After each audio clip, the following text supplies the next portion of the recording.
Welcome to Blissful Consults with yours truly, Dr. Cammy, a PhD licensed psychotherapist with special training in trauma-informed healthcare. Farah from California wrote in with a great question about thoughtful decision making. So let's see what Farah has to say. Dear Dr. Cammy, I've always been pretty impulsive. It's been a blessing and a curse. I act quickly, and that's made me a really great business owner overall. However, I sometimes make decisions quickly that don't really benefit me in my personal life. I want to make better decisions, but I don't want to lose my edge. How can I make more thoughtful decisions? This is such a great question. Stay tuned to hear my response because there is a strategy and a protocol. So keep on watching.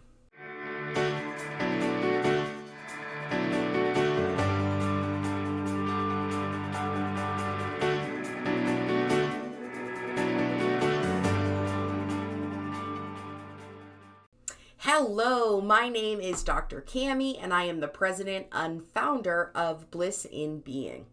We offer cutting-edge psychotherapy and coaching for people who are ready to heal from the effects of chronic stress and trauma.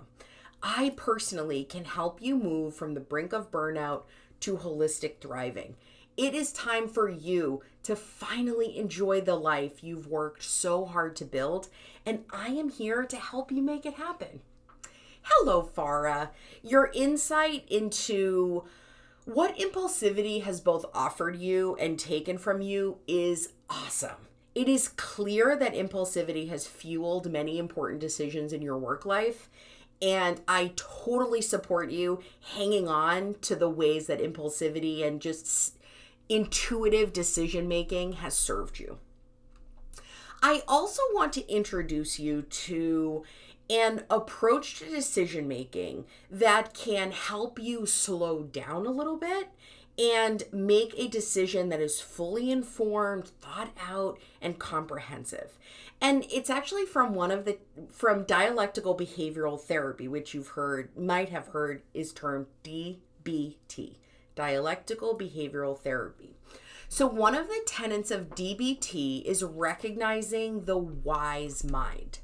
So we all have moments in our life where we are emotional or moody or just reactive. And so in DBT, this is called the emotional mind. So when you're in the emotional mind, you are ruled by your feelings, your moods, your urges. You say whatever you want to say. It's usually fueled by how you're feeling. And reason and logic just don't enter the equation. The opposite of the emotional mind is the reasonable mind. And this is a state in which we operate by facts, reason, logic, and pragmatics. Values are not really taken into account. Feelings are not important. And in this case, we tend to approach people in the same way that we might approach a scientific problem or a math equation, systematically. Now, you might think, individuals who gravitate more toward the reasonable mind or the rational mind, whenever they hear these two definitions, they always think the other one is the more sought after, better one. There is no better one. Both are extreme. And sometimes they will facilitate change and do great things for you. Other times it's going to be a train wreck. And so what dialectical behavioral therapy, DBT, does is it tries to teach you a third way of thinking through things and making decisions. So Farah, I think that you are inclined to the emotional mind. The key is not to jump over to the reasonable mind. Both states of mind have useful attributes. However, when we spend too much time in one or the other, emotion or reasonable mind, you will experience frustrations within yourself and also within your relationships. So the sweet spot is to find the wise mind. And the wise mind is the overlap between your emotional mind and your reasonable mind. And appropriately, it's called the wise mind. So it is the perfect balance between reason and emotion. When people live in the wise mind, they're able to take from the reason, they're able to take from the emotion, and they find a middle path that cultivates emotional sensitivity and a calm, cool, and reasonable approach. Wise mind is very intuitive, and in order to cultivate it, you have to observe and also practice mindfulness.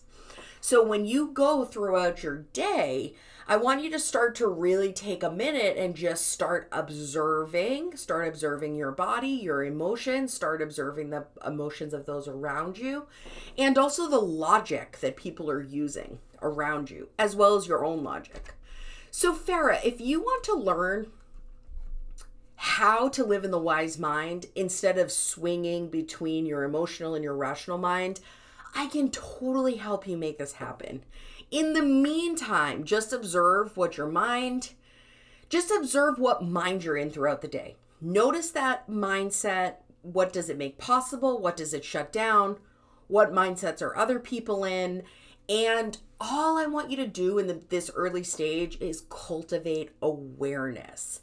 Contact me and then we will take next steps together.